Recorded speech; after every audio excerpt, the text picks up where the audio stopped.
비타민의 가치는 흡수력. 대한민국 비타민 캡틴 하루틴. At saka, sila talaga yung mga supposedly pagkakatiwalaan. Ay po mga kapatid ko, magandang gabi po. Dito na lang po tayo para hindi masyadong magamit ang lalamunan ko ha. Pakinggan natin itong impeachment trial hearing ni Vice President Sara Duterte. Okay. Naningkabot jud si Sab Queen. Okay? Pasok na po kayo, pasok para makita ninyo. Okay? Ng Vice President. And so, it shows personal gain. Gusto ko lang pong sabihin at this point, na tungkol naman po sa plunder, yes, I agree that it's more of a conspiracy. So it's a better, yes, it's a better theory than just plunder, because plunder committed through conspiracy. Let us remember po, na pang malversation of public funds, it's plunder committed through a series of acts of malversation. So a series of acts of malversation can lead to plunder, especially if it meets the monetary threshold of 50 million or more than 50 million. Thank you. Any other member who wished to manifest on Madam. the first ground? The Honorable Madam Chair. Marcoleta.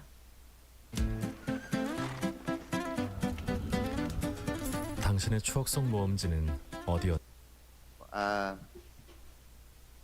Thank you, Madam Chair. Madalas pong binabanggit yung notices of disallowance and audit observation memo. Para po sa akin, ito po ay mababaw na ground to constitute an impeachable offense. Unang-una po, ang notices of disallowance ay appealable. They are contestable. Yung pong audit observation memo is just a memo issued by the COA for deficiencies in documentation not involving pecuniary loss. Ang notices of disallowance po ay pwede pang i-appeal ng Office of the Vice President sa regional level ng COA, sa commission proper ng COA, at pwede pang humantong sa Supreme Court. The notices of disallowance does not presuppose guilt on the part of the Vice President. It is not tantamount to a prosecution. Kaya wag po natin itong gamitin, itong mga dokumento na ito, as if meron ng ginawang kamalian ang ating Vice Presidente. Dahil dito po pumapasok yung procedural due process kung ito pa'y accorded sa ating Vice Presidente. At isa pa po, yung pong mga ginawa ng Quadcom nung nakaraang taon, yung pong pagbubukas ng mga envelope, I don't think yan po ay kasama sa trabaho ng Kongreso. Dahil ang pag-audit po ay trabaho ng COA. So meron po tayong Latin legal maxim, potestas delegata non delegari. Delegated power should not be delegated further. Reminded to confine the manifestation to the subject matter of the impeachment Opo, proceeding. this is pertaining to the... This is not the about envelope. Quadcom. This is the impeachment proceeding on the two complaints against the Vice President. Please stick to the subject matter of this impeachment proceeding. But the envelope, yung opening of the envelopes, hindi po ba may kinalaman? If you have concerns about the proceedings of Quadcom, perhaps you should address it in the other forums, but not in the impeachment proceedings.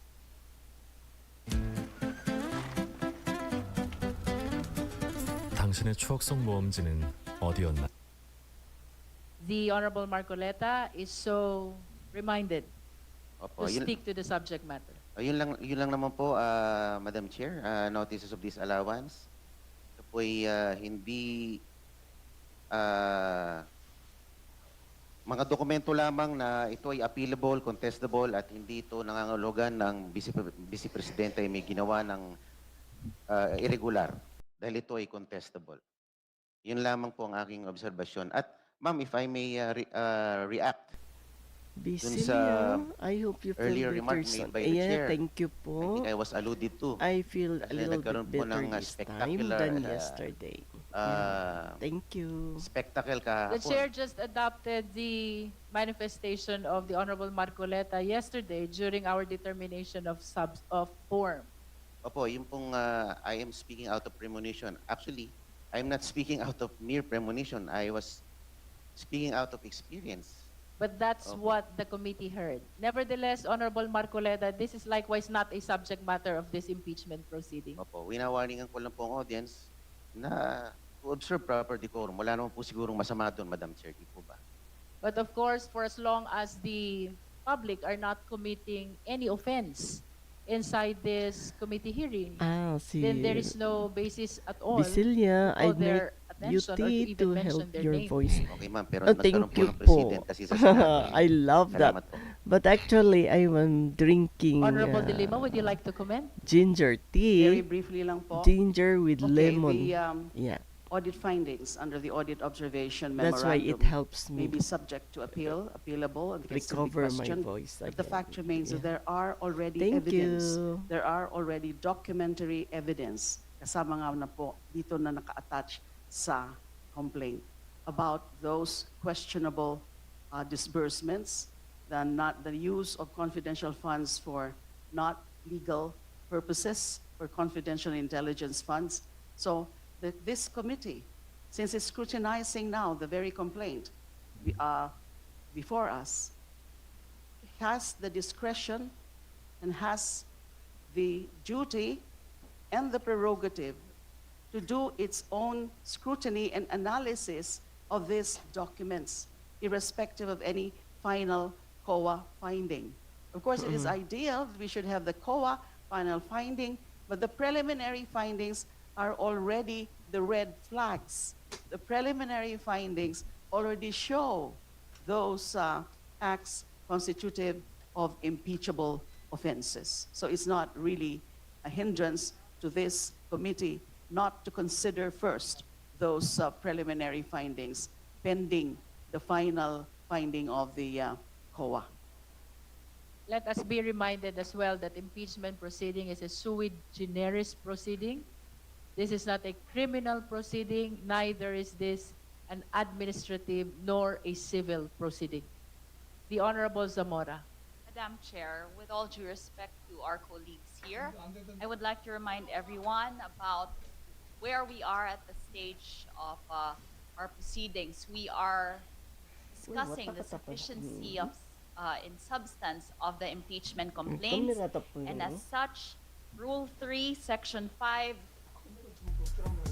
여기서 우승을 하냐 못하냐 이제는 서바이벌 프로그램 시청자분들이 누가 우승을 했다 of the House Rules on Impeachment Proceedings state that the requirement of substance is met if there is a recital of facts constituting the offense charged and determinative of the jurisdiction of the committee. So we have to confine ourselves within the four corners of the complaint to check if there is a recital of facts which will show the nexus, as the Honorable Laila de Lima has repeatedly said, with the impeachable offenses charged. Thank you, Madam Chair. Madam Chair. Thank you. The Honorable Vice Chair Dumogan. Thank you, Madam Chair. I was about to point out, we are in the determination of sufficiency in substance.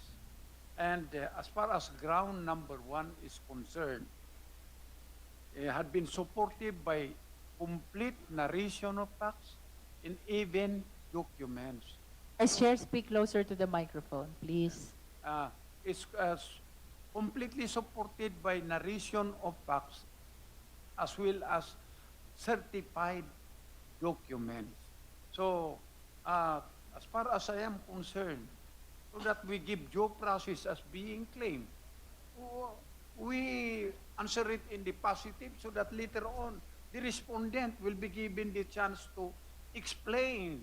Because look, the confidential fund belongs to her office, and second, with respect to the disallowance, it will be only her if she did appeal that one or she did not. Because as far as the records is concerned, this was a long time that it did happen, and when the disallowance was issued in, we do not know of any appeal that had been done by the concerned respondent, Madam Chair. Thank you, Madam Chair. Thank you. The Honorable Arbison. Kindly turn on. Thank you, Madam Chair. I just want to make a manifestation regarding the definition of confidential fund. So the body of evidence which constitutes the basis for the proceedings that we merong katibayan at talagang proof, then kahit sino pa po ito, it does not necessarily mean the VP. It could be anyone na gumawa ng mga ganito at napatunayan, mananagot po talaga. So I believe there is sufficient in substance po ang ating first misuse of confidential fund. At the same time, the VP will be given the chance to defend herself, maklear niya kung may mga pagkakamali sa mga allegations na ito. Salamat po. For the guidance of the members, we're still on the deliberation of the first ground. So for the last Kong to manifest, the Honorable Abante. After this, we will proceed to the second ground. I just heard, Madam Chair, my dear colleague, the statement outlining the definition of the confidential fund. I would like to remind my colleagues that tulad po ng sinasabi that public office as public trust. Ano po? I also would like to remind everyone that public money is also a public trust. So, ibig sabihin yan, confidential funds are not exempt from accountability. Oho, di ba? Confidential funds are not free money just to be spent by any impeachable official any way he wants.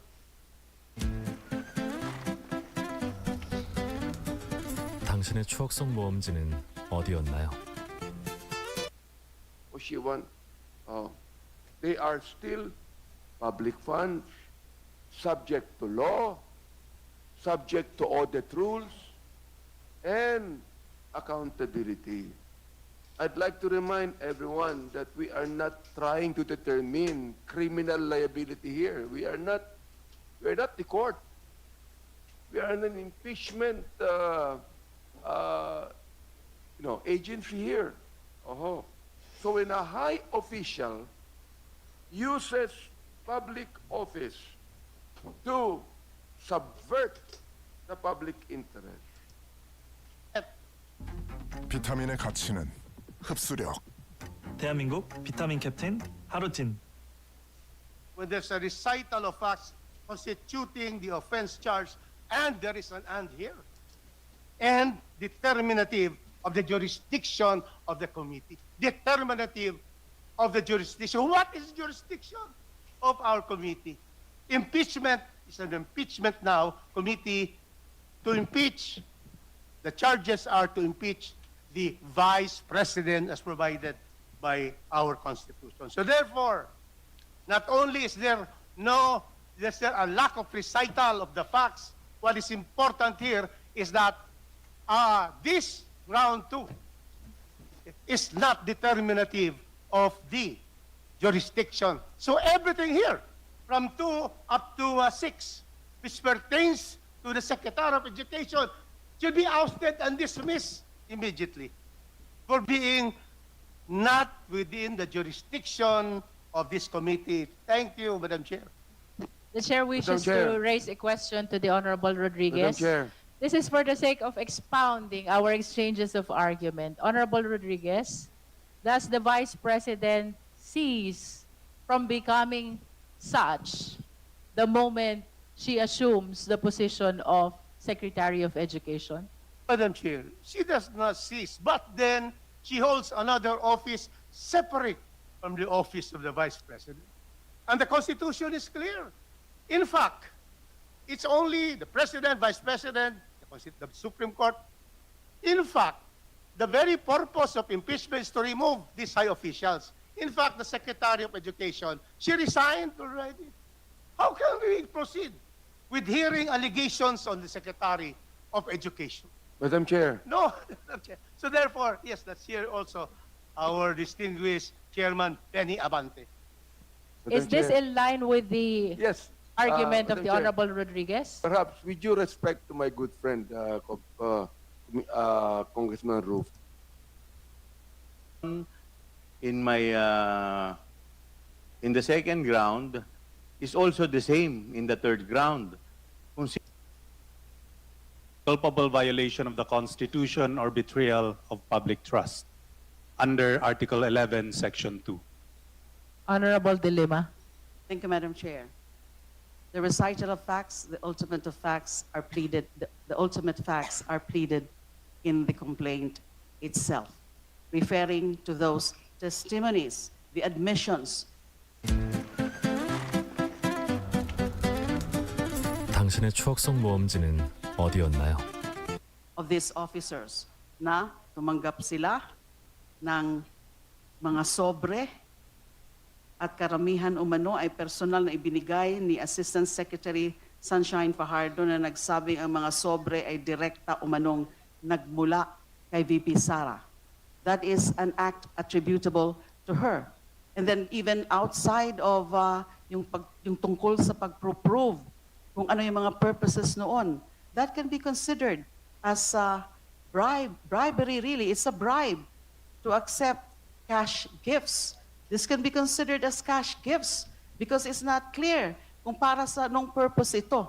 It's clear to the it's clear in the admissions of these officers that it has something to do with yung kanilang pag-perform ng functions ng para ma-inter 108 does not give substance to the offense charged. And lastly, there are only 3 paragraphs here in the statement of facts. Nothing, no recital of facts in the grounds under page 95 to 96. So here, number 109, more. Between 2006 and 2015, VP SAR had at least 111 million deposited in different banks in Davao City and Metro Manila. Again, nothing here pertains to the office of the Vice President, the acts of the Vice President of enriching herself as Vice President. Clearly, we cannot go to the future and say that in the future we can have, if there's a hearing, that they're going to fish for more evidence. Because we are deciding based on the recital of facts in the complaint. And it will never be taken up because they are not in the complaint. And the Vice President will be asked to answer those that are her own actuations and acts as Vice President.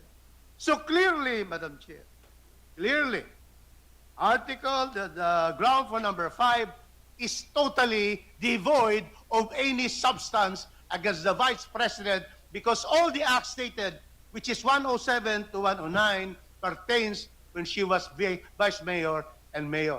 So this has to fail, Madam Chair. Thank you. For the guidance of the members, the Chair wishes to manifest that the 5th ground of the 3rd impeachment complaint actually speaks of 2 specific acts. One is amassing unexplained wealth, and the other is the failure to disclose in the SALN. So, in relation to the Supreme Court decision, there might be an issue with respect to the first act. But if the failure to disclose in the SALN continues even to the time that she is already the Vice President, I think this will make a difference. The Honorable Suntay. Thank you very much, Madam Chair. SALN violations require identification of specific undisclosed assets. The complaint does not identify any particular property or financial account which was omitted from the declaration. Without identifying the undisclosed assets, the allegation cannot establish falsity. We cannot also jump into a conclusion that what she owns is unexplained wealth without showing any proof. And as correctly pointed out by my two distinguished colleagues, the Vice Chairperson of this committee, Congressman Flores, and my esteemed former Dean of the College of San Sebastian Law School, Congressman Rufus Rodriguez, actions to impeach the Vice President, it should be actions which is attributable to her during her term as Vice President. The non-declaration in her salen in 2006 to 2015 clearly shows that these are salens when she was neither nor the Vice President, the sitting Vice President. Now, as also pointed out by our good colleague, Congresswoman Laila De Lima, wala pa silang proof. Papasupina pa lang.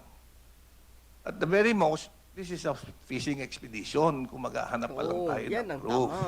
Kung ang gagawin natin basihan, yung statements ni former Senator Sonny Trillanes, then it is chismis and at very best, hearsay. Because it was already happened before. So, clearly, on this ground, there is clearly no basis, Madam Chair. Thank you very much. I just wish to reiterate that earlier the endorser made mention of the allegations in the impeachment complaint that pertains to the testimony of former Senator Sonny Trillanes, which is contained in the transcript of record of the hearing of the Good Government Committee. That is for the record. The Honorable Dilima.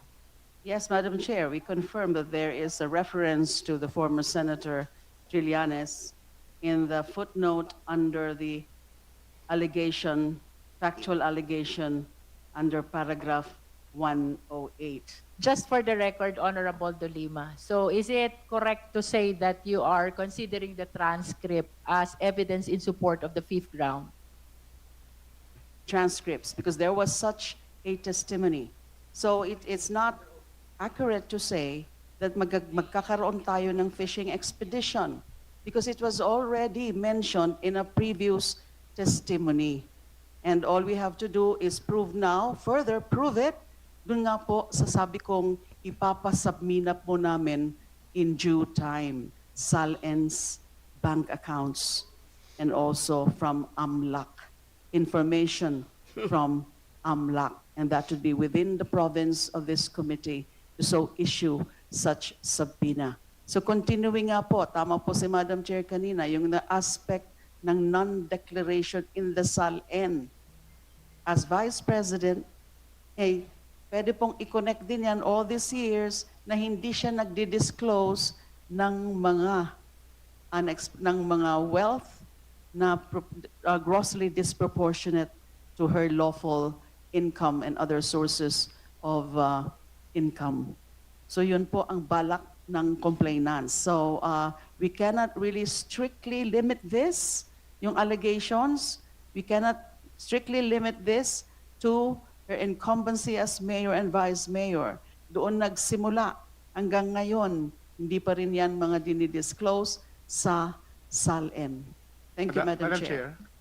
Just for clarity and for the guidance of the justice members, it appears that the evidence on which the fifth ground is anchored is the testimony of the former Senator Sonny Trillanes during the Good Government Committee hearing. So that is the transcript of records of the same hearing. The question, therefore, to the justice members is whether or not the transcript of the testimony of former senator will be sufficient for you to be satisfied in the determination of sufficiency in substance. The Honorable Rodriguez. Madam Chair, we have to always look at the four corners of the complaint. And now, the endorser has cited footnote 98. Is that correct? Yes. If you will read footnote 98, it says, C. Trillanes accuses children Duterte children of having 300 million in bank accounts. This is April 4, 2016, long before the vice president was elected and took office on June 30, 2022. So from all the four corners, nothing will justify. If he was trying to therefore say that there is another testimony, it should be stated here that in the hearings of the Quadcom, in the hearings of the good government. But based on the face of this document, there is nothing that will show there is a recital of fact that the Vice President has committed illegal acquisition of wealth. There's even no allegation in this set of facts on illegal acquisition of wealth. This is all sal-en. And so therefore, Madam Chair, we can see that there is really nothing in this ground 5 to proceed because there is no recital of facts of substance constituting the offense on this particular allegation of amassing unexplained wealth and failing to disclose their properties. Nothing, Madam Chair. Yes, nothing, Madam Chair. So we cannot continue, we cannot proceed to listen to this hearing because there is no substance with the claim of dilemma. Okay? So wala, nothing. And you cannot ask the SALN of Vice President wherein you're asking for 2016. Anyway, since there is no substance, we will stop listening out here now. Okay, we will finish until here. Have a blessed evening, everyone. See you tomorrow. Bye-bye.